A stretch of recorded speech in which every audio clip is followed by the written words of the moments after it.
Saturn's been working its way through Aries for about a year now, and as of the end of July, it's going to be stationing retrograde. We've still got lots of time with Saturn in Aries, but now that we're in the midpoint of the transit, let's take a minute to look back at what has happened because a lot has happened, and also look ahead to see what's in store for all of us through all 12 rising signs.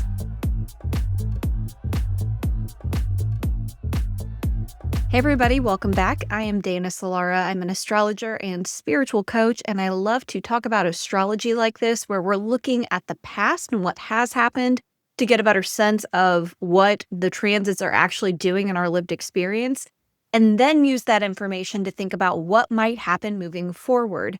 This is how we transform astrology from a practice that breeds more anxiety and kind of hurts us more than it helps us into a practice that really connects us to our soul and becomes a spiritual practice, in my humble opinion. So we're going to look today at Saturn in Aries, as I've said, and I have been talking about this transit as every astrologer has, of course. It's a big deal because Saturn traditionally is in fall in Aries, which means it has a harder time doing what it wants to do. Saturn is endings, death, limitations, things running its course, restriction. It's also the experience of being exiled or being seen as weird or odd. Saturn's also the ruler of Capricorn and Aquarius, which are two zodiac signs in the northern hemisphere anyway that happen in the wintertime. One begins winter and one is full winter, midwinter, if you want to call it that. So Saturn is certainly about darkness and limits and endings, whereas Aries is the sign of the vernal equinox, the sign of the spring equinox in the northern hemisphere, and this is where life and the new zodiacal year begins.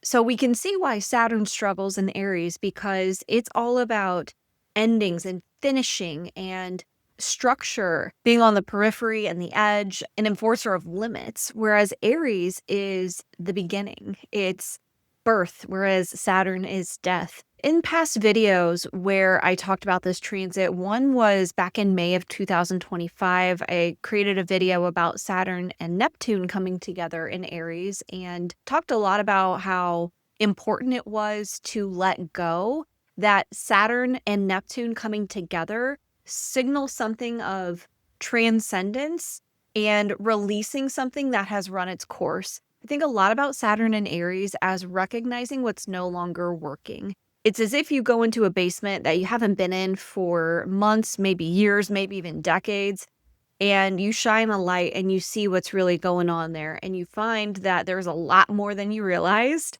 and it's time to clean things up. That feels like Saturn and Aries energy to me. And Neptune coming in alongside that, which we got in February of this year. That's when that transit was exact, Saturn conjunct Neptune. That was really a moment of, I think, getting some kind of assistance with that in terms of making it feel a little bit easier. Now, Neptune is not categorically an easy experience by any means. I think Neptune can be really confusing to navigate. It's really hard to know what's what when you're in the thick of a Neptune transit. However, for me, I felt that Neptune and Saturn coming together in Aries, at least on a personal level, might soften some of the challenge of Saturn and Aries, because it's hard to let go. It's hard to recognize what's not working. It's hard to be humble. That's another word that comes to mind when I think of Saturn and Aries as well. We see where we have a lot to learn, where we are in fact beginners and we maybe didn't think we were, like we've been at this for a while and suddenly the whole game has changed and we have to learn all these new rules. Very Saturn and Aries. So to me, Neptune here was saying there's something of a transcendent solve in all of this, that there's a way in which we can let go a little more easily because we see there's something bigger unfolding here, or that it's for our higher purpose to let go. So I'm curious, what was February 2026 like for you? I'll share a little bit about what happened for me. Around this time, I started thinking about how I wanted to be giving astrology readings again. I had closed my astrology calendar for the school year because I am a high school English teacher, but I had been really missing that component of astrology work, just getting to talk to people about their charts and help them understand it and help them work through the things that they're working through with the lens of astrology. And so I started thinking about that more seriously in February. February is also when I started taking my YouTube channel a little more seriously. Up until this point, I had really been focusing on short form and podcast as my different platforms that I share my ideas on. And at that point, February 2026, I had been a contributing guest host on Nightlight Astrology since summer of 2024. But I, in all of that time, never thought maybe I should take my YouTube a little more seriously. I just didn't think YouTube was for me. And I realized in February, people are already watching me on YouTube. Why don't I have a more serious YouTube channel? So anyway, I began doing my monthly transits, and I decided that I was just going to slowly start doing things that would help me build back a more presence I want to have online with my astrology work. So looking back on that now, it actually does feel very Saturn in Aries to me, even though Aries is my 7th house. So you would think that would be a lot about marriage and stuff like that. And there's definitely stuff I could say about that. I'm not going to go too deep on my personal life on this channel, but I think humility has just been an important piece, at least for me. There's definitely been this feeling of seeing things in a different way, seeing things in a different light. I just keep getting this image of turning on the lights in a dark place that you haven't been in a long time, and suddenly you see something totally different than you saw before. I also think it's definitely about courage, Saturn in Aries, because Mars is very courageous. Mars is the ruler of Aries. Aries is a lot about going first, and that takes courage, it takes heart, it takes passion. And with Saturn here, it's like there's a tinge of sadness to the courage. What I mean by that is there's maybe a feeling of regret that we're dealing with as we're moving through these new frontiers, these new territories. Maybe a feeling of even being overwhelmed. Wow, there's a lot to do here. Again, back to that image of the basement. I'm thinking about cleaning out my grandma's house, right? After she passed away. You just realize how much stuff a person has, and it's up to you to take care of it. That's very overwhelming. It feels very Saturn and Aries to me. And so, how's it been for you? Tell me in the comments what's been showing up for you. Have you experienced, particularly in the area of life that Aries activates in your birth chart, that things have been more challenging? You've had to start over in some way? You're on a bit of a learning curve right now. You've had to be courageous. You've had to do something hard but necessary. What's it been like for you? So let us know in the comments so we can all learn from each other. Now, thinking about what Saturn was doing up until this point, the main news, and I'll go ahead and share my screen with you so you can see what we're talking about, was the square between Saturn and Jupiter. And so that happened June 15th, 2025. We've got Saturn and Cancer at the first degrees of Aries and Cancer. And I talked about this transit being the major moment of 2025 for me. In a recent video I published about Jupiter in Cancer and how it was not at all what I expected it to be. I think a big reason for that was I highly underestimated the impact of Saturn and Jupiter squaring. Really tough for me personally, and definitely put a damper on what I thought was going to be all love and light with Jupiter and Cancer. I'm definitely saying that tongue in cheek, but I really had my hopes up for Jupiter and Cancer, and this square was a reality check. If you're curious about that story, I'll link that video so you can go watch that. So this square was really the first major moment in the Saturn and Aries plotline. I would say the next one, Saturn retrogrades back into Pisces. It comes back into Aries the following spring in 2026.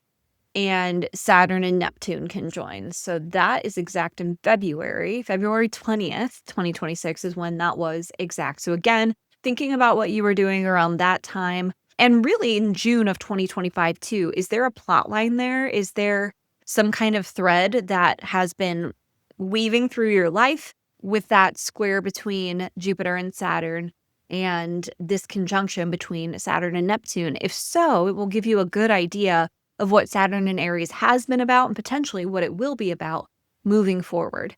Now, I am actually feeling pretty excited about Saturn in Aries, which I never ever thought I would say. I'm not going to lie. I was nervous about it before because I just know Saturn in fall, that's traditionally a little more challenging, and it's angular in my 7th house. So I was like prepared for the worst.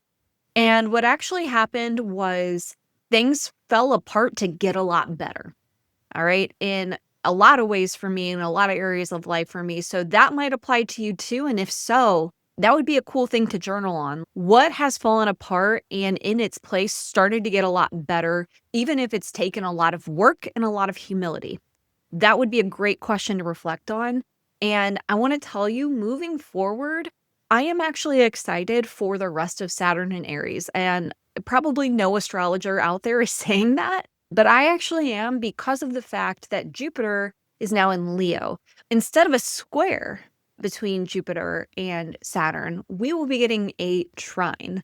And this is going to be exact August 31st, 2026. We're also going to get another pass April 3rd, 2027, and then a final one July 11th, 2027. So 3 different times this is going to happen. So yeah, it's going to be a good one for us to watch, Jupiter and Saturn in a trine, because it's an ongoing story, right? I just talked about the fact that the square, for me anyway, kind of sucked. I didn't enjoy it. Wasn't a good time. It was incredibly helpful, though. When I look back on it, I can see, like, this is where things were disintegrating and falling apart. It was the moment of turning the light in the basement on. But then over the course of the year, I started to organize things and rearrange things and see what I had and make new things. And that allowed me by now to be in a place where I'm very happy with what I'm building. And I'm still definitely in the frontier of it. There's a lot of things I'm learning how to do for the first time. There's a lot of mistakes that I'm making. I think that's another thing with Saturn and Aries. We fumble or are clumsy. But things are on the up and up, even if they're hard. So with a trine, yes, Saturn is still in the overcoming position. Saturn has the upper hand, so to speak, in this relationship. But it's a trine. It's a relationship that is Jupiterian in nature. It coheres, it brings things together, it makes things a little easier. And you could definitely say that may not be a good thing in this case, because if we have an easy relationship between a malefic Saturn that's in fall in Aries and Jupiter, it could be that somebody has some kind of megaphone and a stage to share divisive rhetoric, for example, and slander, which would definitely be a Saturn thing. Saturn can be about lying and deceit. And so that's not good, obviously. There are definitely ways that this could show up in a more challenging way. I don't want to be all sunshine and rainbows, but I feel hopeful about it because I can look back at the square that's objectively more challenging than this trine and say, yeah, that actually helped me. It was hard and it was humbling, but it really did help me. And I think if we can continue to answer the call of Saturn to be radically honest about what's working and what's not, to be humble when we have things to learn and just put in the work and go places where maybe we've been afraid to go, that things can actually work out. It might take some time. That's always the case with Saturn. We might have to be patient, but something good can come from it. So that's one thing I'm tracking as we move forward in time, this trine between Saturn and Jupiter. And I'm also, for this reason, really thinking about the eclipse in August. There's 2. The first one is on August 12th. It's a new moon eclipse in Leo. I'm going to do a different episode all about the eclipses. So I'm not going to go deep on this here, except to say it's at 14 degrees of Aries. Saturn is in the sun's decan, which is a 10-degree chunk that tells us more of the vibe of that particular part of a zodiac sign. So being ruled by the sun going through a new moon moment, an eclipse moment, I think there's a lot to say about this with respect to Saturn. Does this help Saturn? Does this make Saturn stronger in a bad way? I think one way you could look at this is eclipses were seen in the traditional lineage as more malefic because they were unpredictable. The lights were going out in ways that they don't normally go out. They were looking differently in the sky. So that was seen as a bad omen. And I'm definitely not here to freak anybody out or say something bad is going to happen, but it could lend a really intense power to Saturn in some way, right? Because the sun is being reborn here in its home sign in this new moon moment, co-present with Jupiter, co-present with Mercury. And so that could really give Saturn a boost in a way that maybe isn't helpful. But I'm really hopeful for this because the sun, again, in its home sign, that's a very powerful sun. The sun and the moon are at 20 degrees. So they've already separated from the degree-based trine. So it's not as if Saturn is trining by a degree-based aspect. Yes, it's trining by a whole sign aspect. And yes, it has the upper hand in this dynamic. It's in the overcoming position. But Jupiter is co-present. The sun is in its home sign. We'll have to wait and see what happens. But I think the fact that this eclipse happens on the 12th, we have our next eclipse on the 27th. And by that time, Jupiter is at 12 degrees and Saturn is moving retrograde at 13 degrees Aries. So it's definitely in the engagement range of that trine, which happens just a couple of days later at this full moon eclipse. So definitely eclipse season is being flavored by this trine between Saturn and Jupiter. And we know that it's going to happen 2 more times. So we want to pay attention to how it unfolds in August. And then that will give us a sense of what's going to be coming up as we move through those next 2 exact passes and the rest of Saturn and Aries as a whole. So what I want to do now is go through each zodiac sign and talk a little bit more about how this may have been and may continue to show up for you. I am actually going to start with what's on the ascendant right now with Taurus Rising, okay? Why not? Let's just spice it up, switch it up, and talk about Taurus Risings first.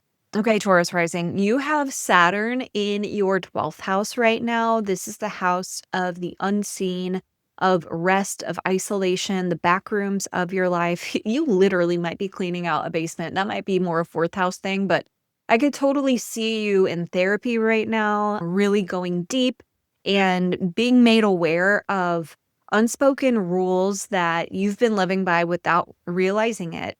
Those are really coming to the surface now, perhaps in some ways that maybe have to do with your actual physical body. I am thinking about, because it's co-present with Saturn here, has there been anything about nervous system overload kind of forcing some truths, forcing some blind spots open so that you're seeing things in a new light, in a new way that you had not seen before, some ways that maybe you held yourself back or didn't let yourself fully want what you want that you're reckoning with right now.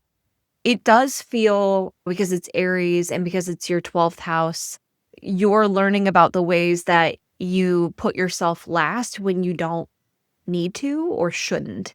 And navigating how to learn to do that again is where maybe the clumsiness of Saturn and Aries comes into play. It comes out too aggressive, and I didn't mean for it to. It's just because it feels new. Asserting yourself when you're not used to it can feel weird. It feels like you're doing something wrong because you spent years and years with the programming and the beliefs that it was not okay for you to do that, or it was rude or wrong for you to say what you want in a situation. So if that's you, I want to just give you a big hug. I'm also noticing that Chiron is recently entered your 1st house. So it really feels like you're doing some personal excavating right now, some personal kind of rearranging of who you are in the world and the kind of person that you want to be.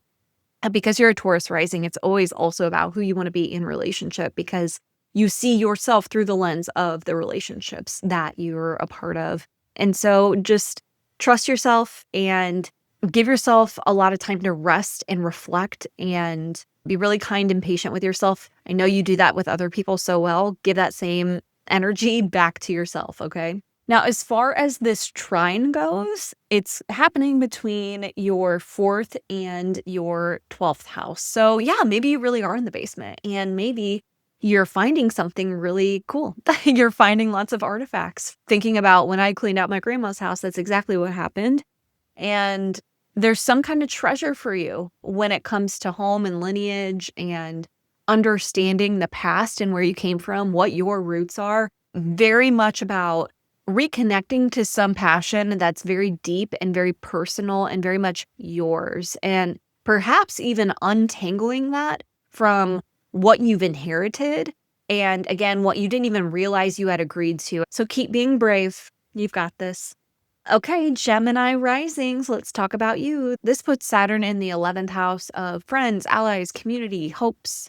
And I want you to look back and think about where or which friendships or long-term goals have been pruned or changed or cut entirely, because you've got Saturn in your 11th house of the vision and the groups that you belong to. So I wouldn't be surprised if there's been some kind of falling out with the groups you're a part of, if maybe some secrets have come to light, Saturn being indicative of deceit. If maybe you're just feeling isolated in the group, I think about this as like being in a room full of people but feeling totally alone. We've also got Uranus in your first house right now. So you are already feeling on an identity level like very different. Like you are not the same person you once were. And that might be causing you to feel a little isolated in the groups that you're a part of. And you might be really longing for something new and different that's matching this new identity that you are coming into. This is an ongoing process, by the way. It's not like you wake up one day with Uranus in your first house and you're like, boom, new identity. Although with Uranus, I don't know, it could happen. But this is ongoing, so things to pay attention to. Now, the trine is happening between the 11th and the 3rd house. So, do you have something to say? Are you writing a lot right now? Are you finding more ease in your daily life in terms of turning routines into rituals? That feels very Jupiter in the 3rd house. I'm thinking about how you probably by nature are someone who loves to socialize, loves to put yourself out there, and you just might not be feeling that right now. You might be feeling like you really want to stay home a little bit more. You want to make your life feel more comfortable and more like yours. I'm thinking about Leo in the 3rd house as not being afraid to do things very idiosyncratically. You might be doing things to make your daily life just feel easier. And it might be that you're doing things pretty differently than other people. I'm just thinking about Uranus in your first house still. And that's totally fine. Because the eclipse is also happening in your 3rd house, it feels like maybe there's a new daily routine, there's a new idea, there's a new concept that we're thinking about, we're writing about, we're learning about. So I think you have a lot of ideas right now, and I think that you're working something out that's pretty grand right here, but it's changing the vision, it's changing who you feel connected to, and it might all be on this underpinning of you yourself feeling quite different. So if that's the case, hang in there. I think by the eclipse, you're going to have some kind of new idea or new learning journey that is going to help cohere and bring things together in a way that will help you feel hopefully a little less lonely if that's something you're dealing with, and help you find some people that you relate to as well. Okay, let's talk about Cancers. Cancer rising. This puts Saturn in your 10th house. Okay, angular. It's going to be loud. Has it been loud? What's work been like? What's your public roles been like? Have you been given a ton of responsibility that you didn't ask for? Have you had to speak up about it? Have you had difficult conversations with people, whether they're employees or colleagues or your boss, about what's working, what's not? Are you trying to build something from the ground up right now? These are all things I think of with Saturn here in the 10th house. That square happened with your first house. So I would imagine you've been working hard on something that's pretty personal to you. And now we're going to have this between the 10th and the 2nd. And this I love for you because it feels like finally things are working out. Not that they weren't at all before, but this feels like the scaffolding that you've had to painstakingly and courageously put in place in your 10th house that maybe asked you to let go of something when you were experiencing the square in your first. Now it's building. There's something being built back in the place of what had to get taken down. And it feels like you reconnect to something that nourishes you in all of this, that maybe you restore hope and faith in your own talents and resources. That's very Jupiter in the 2nd house, especially with Leo here. It feels like I have faith in myself that I can do and build what I'm trying to do and build in my 10th house. That I might be in a totally different territory. I maybe didn't ask to be in this totally different territory, but I'm going to figure it out because I've got what it takes. It also could be outside sources coming in to nourish you, the 2nd house being a place of nourishment. You might just have some help now in trying to do what you're doing, and that is incredible. So I wish you all the best, and I hope that help comes through stat because you deserve it, Cancer Rising. All right, let's talk about Leo Risings. Leo Risings, this puts Saturn in your 9th house of beliefs, meanings, higher learning, travel. astrology and divination.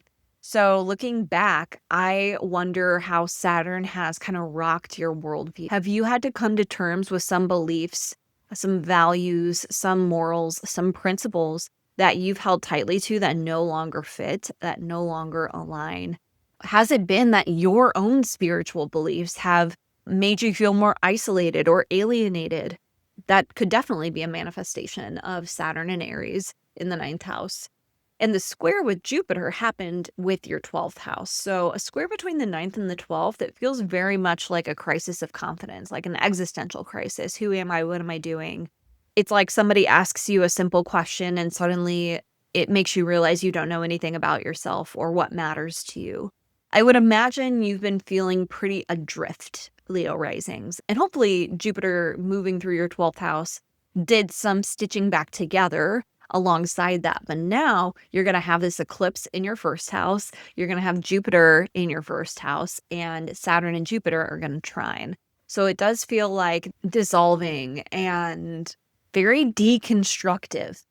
That now there's some constructive energy happening, and definitely I would call a square a deconstructive energy. That when Saturn and Jupiter were squaring from your ninth and 11th, it was a deconstruction of belief and meaning that could have felt like going underwater a little bit.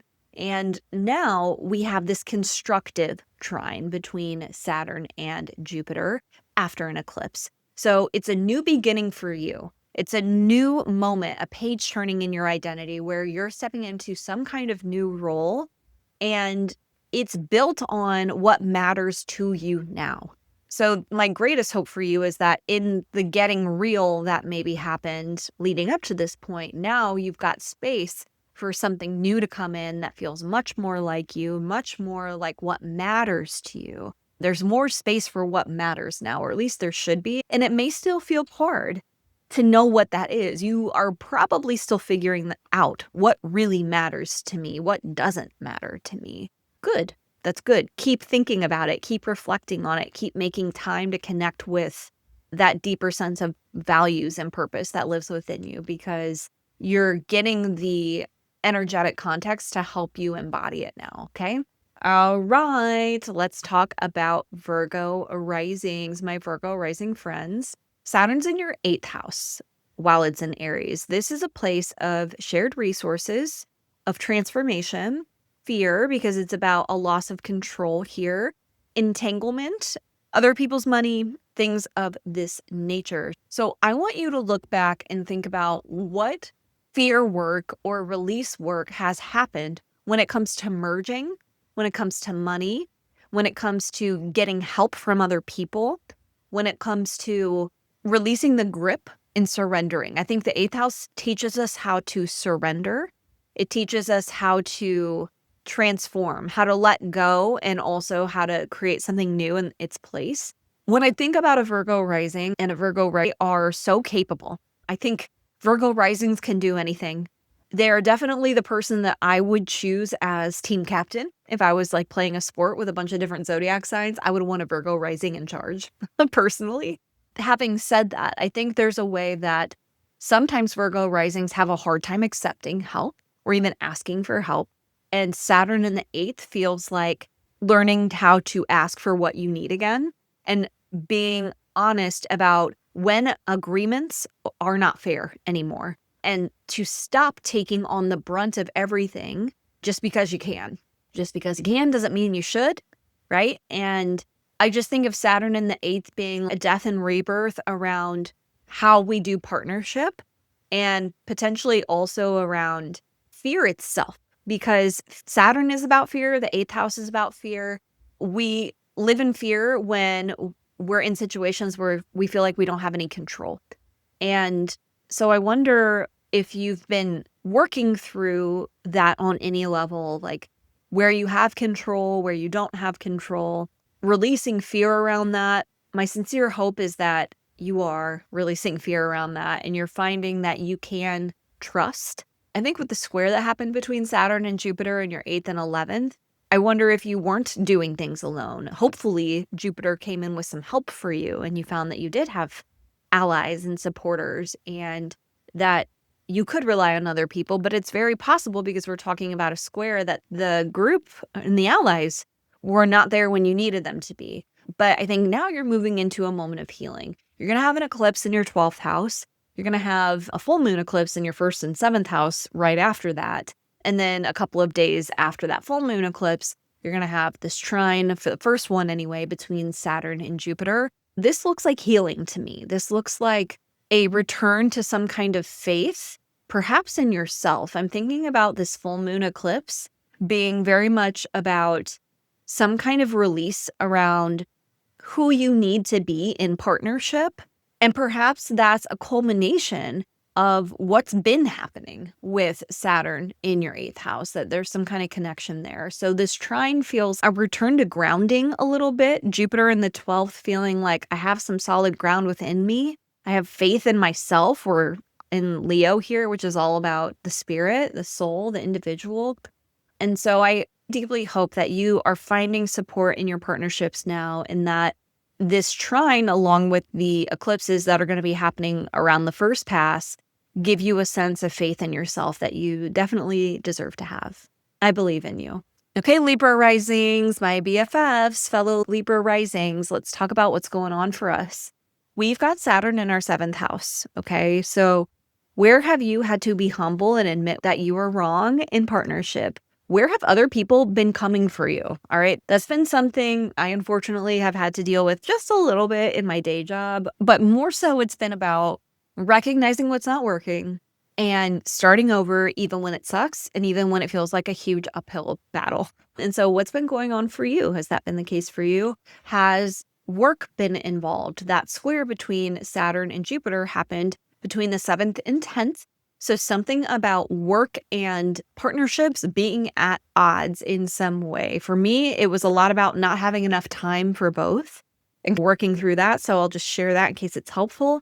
Now we're going to have this trine happening between the 7th and the 11th house. So it feels like the community is here. I talked in my Jupiter and Cancer reflection video about how I launched something in 2025 during the Saturn-Jupiter square, and no one joined. And it was very much Saturn in the 7th of the people are not here. The other person that I would hope to work with is not here. And with the trine, I wonder if now it's because we maybe did some refinement work, because we started from scratch and rebuilt everything. And Jupiter in Cancer possibly really helped by the end.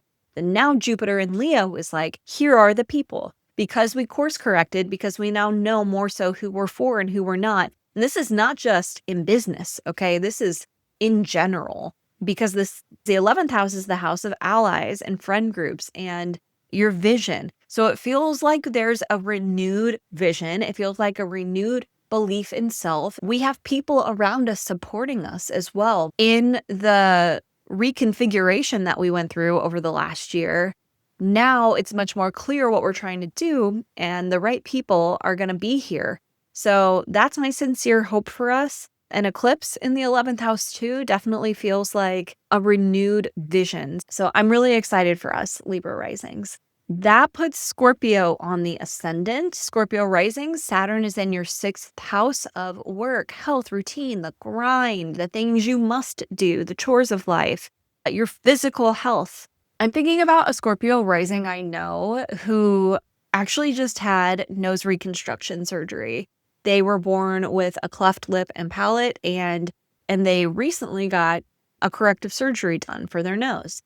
That is very much Saturn in the 6th house, okay? But leading up to that, there's a lot of fear. That's very Saturn. There's a lot of maybe hesitancy and worry.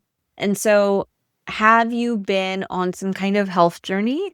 Have you been doing the hard but necessary things to take care of your life and your affairs? This is very much like getting your affairs in order kind of energy here. Not in the death sense at all, but just, okay, have we filed the papers? Have we taken out the trash?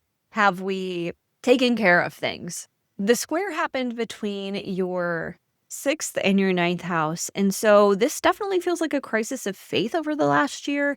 Has it been hard to really trust and believe in the things you trust and believe in? your value system may be getting rocked a little bit and not really knowing exactly what you believe in anymore. This could also be about school, this square between Saturn and Jupiter in Aries and Cancer. It could have been that you had a lot more work to do and maybe you took a really hard year of classes.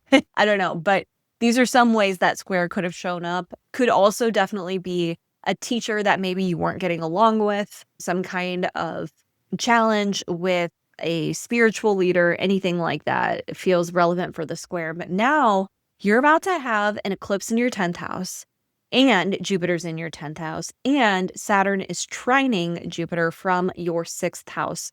So now it feels as if the structures, the routines, the rituals you put in place to take care of shit, that's Saturn in your 6th house, are helping you a lot. Now you can show up a lot more confidently. Now you have a much stronger sense of faith in your own capability to show up as the person you need to show up as and want to show up as. The hard work is paying off, it feels. And this is a new chapter in your public roles and your career, your vocation, and how you're showing up out in the world. Your reputation as well feels like it's getting a boost and you're being known for the hard work that you're putting in. So keep it up. Keep going. I believe in you. Let me know how it's been showing up for you. Okay, Sag Risings.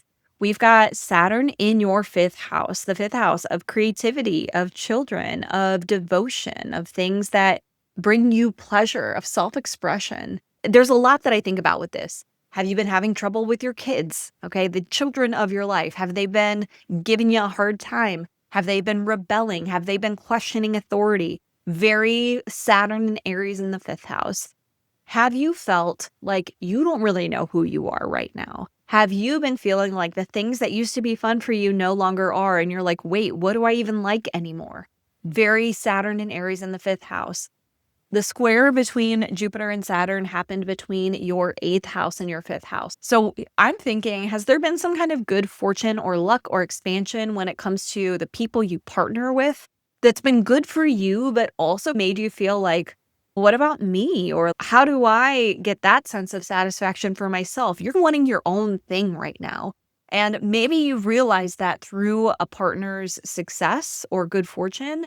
I'm thinking about Jupiter being exalted in the 8th house. It says there's something good coming to you through other people. And I would think that with an archetype like Saturn and fall in your 5th house, that you're feeling on the outside of that, even though it benefits you. And it's made you understand that you need your own thing too.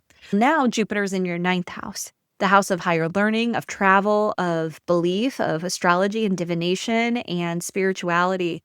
So I think you're finding it. You're finding yourself slowly but surely. You're finding something deeper, some foundation of value and morality and philosophy that really resonates with you and helps you feel grounded and helps you feel like you really know who you are.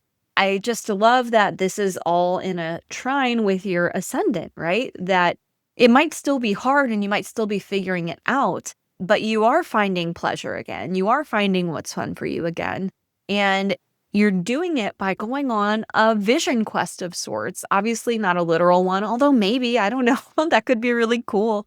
But you go on some kind of learning or literal journey that helps you restore your faith and helps you come back to a place of knowing who you are and what really lights you up. So that's my greatest hope for you, Sag Risings. Cap Risings, we've got Saturn in your 4th house in Aries. So what has run its course in your home life? I'm actually thinking about someone I know who's a Capricorn Rising whose brother passed away and she had to take care of the brother. Obviously, that's not going to be all of us, but have you been having to tend to family members who are sick? That could totally be Saturn in the 4th house in Aries and fall. Have you been having to take care of business at home in a way that's felt challenging? Have you been cleaning out the literal basement of your house or just boxes that you haven't gone through in years, cleaning the cobwebs off and kind of doing some hard work at home?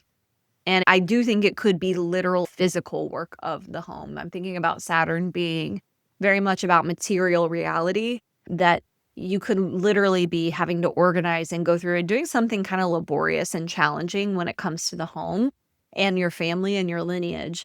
that square between Saturn and Jupiter happened in the 4th and the 7th. There's something in partnership that's highlighted the need to do this hard work at home.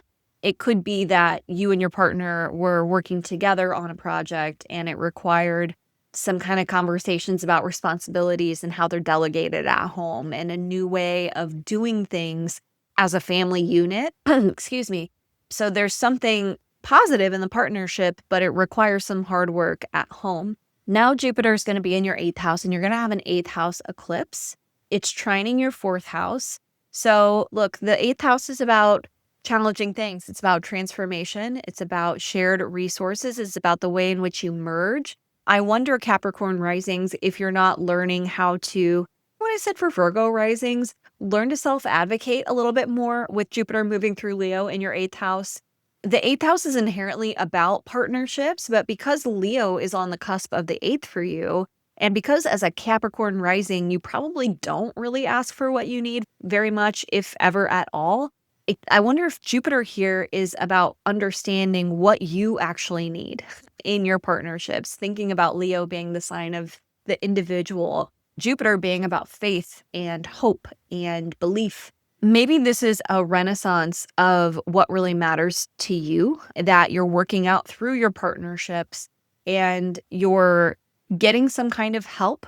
I also think this could be a deeply spiritual moment for you because the 8th house is about learning how to let go and how to surrender. Jupiter being about faith and hope. There's something very transcendent and redemptive about Jupiter in the 8th and Leo for me. If it's trining Saturn in the 4th, it feels like there is some assistance that comes through that you wouldn't have expected that really helps you to trust and believe in something bigger than yourself and also to release fear. There's a way in which fear is no longer running the show with Jupiter in Leo. You are very courageous right now, and fear doesn't have the same hold over you that it once did, and it makes whatever's going on at home feel a lot easier to deal with. So I'm sending you my love, Capricorn risings. Aquarius risings, we have Saturn and Aries in your 3rd house. What have you been critiquing? What have you been pruning in terms of your everyday rituals? What have you stopped doing that you were maybe doing before? Did you cut out coffee? I'm just thinking about rituals. What are the daily rituals of your life? For me, I wake up, I have coffee, I do my breath work, I do on the computer, I get my son up. I'm wondering what of your daily rituals have been kicked to the curb, maybe without your choosing. Maybe something else has taken over. There's new responsibilities in your daily life that were not there before, and the rituals have had to go to the wayside. Jupiter moved through your 6th house, which tells me you've been busy. You've had a lot to do. You've been working hard, okay? Jupiter in the 6th, yeah, it's exalted, but it's a place of the grind. And so I think maybe your daily life has been a bit chaotic over the past year because you've had a lot on your plate. Now Jupiter is moving into your 7th house. And I'm really excited for this because I wonder if a new person, a new partner, it doesn't come through. Possibly a new teacher, Jupiter being indicative of teachers sometimes. There's some kind of help in the form of another person that just makes things easier, gives you a little more space, a little more time, and therefore a little more energy to create the daily structures that you need to feel good in your life as well. If we think about the 3rd house as a place of communication, writing, speaking, publishing, sharing ideas, then perhaps there's someone that comes through that you feel like you can finally talk to about this stuff. And that is a way in which some mental space is cleared in your day that perhaps was not there before, because when we're stressed, it's really hard to just have a good day and be present and enjoy life as it happens. So I think that with Jupiter in your 7th house, with this eclipse that's coming up, there's potential for a new person to come through that's going to offer some support and some help. And the challenges of the last year that Saturn in the 3rd and Jupiter in the 6th may have brought start to feel a little bit easier to deal with because you've got some help and support. Okay, so Pisces on the ascendant, we've got Saturn in your 2nd house. My first question for you, Pisces risings, is has nourishing yourself been challenging? Has it been hard to put back into your own cup? The second house, we always say, is about talents, assets, resources. It's also about how you nourish yourself. So has that been challenging? Have you been dealing with an inner critic that's been a little more loud than normal? Have you been questioning what you have to offer? Have you literally been challenged with resources? Have you not had enough lately? I talked to one Pisces rising not that long ago about needing and wanting to shift their role in their work and having to take a pay cut as a result. So has there been something like that? Jupiter's been in your fifth house. This is the house of pleasure, creativity, children, what you do to express yourself. So I would imagine there's been this kind of tug of war between wanting to create and just have fun, to just enjoy being alive, and the resources you have to do so. Maybe you've been tired a lot, right? That's possible for sure. With Saturn in the second, you just haven't had the energy possibly to do the things that you want to do. Now Jupiter's in your sixth house of work, and I wonder if you didn't discover some latent talent or creative desire that you have during Jupiter in Cancer that you're now working hard to get out into the world. This feels like a rejuvenation for what's been going on with Saturn. There may have been a lot of questioning of worth. There may have been a lot of feelings of scarcity, or maybe not a lot, hopefully not a lot, but there might have been some feelings of scarcity.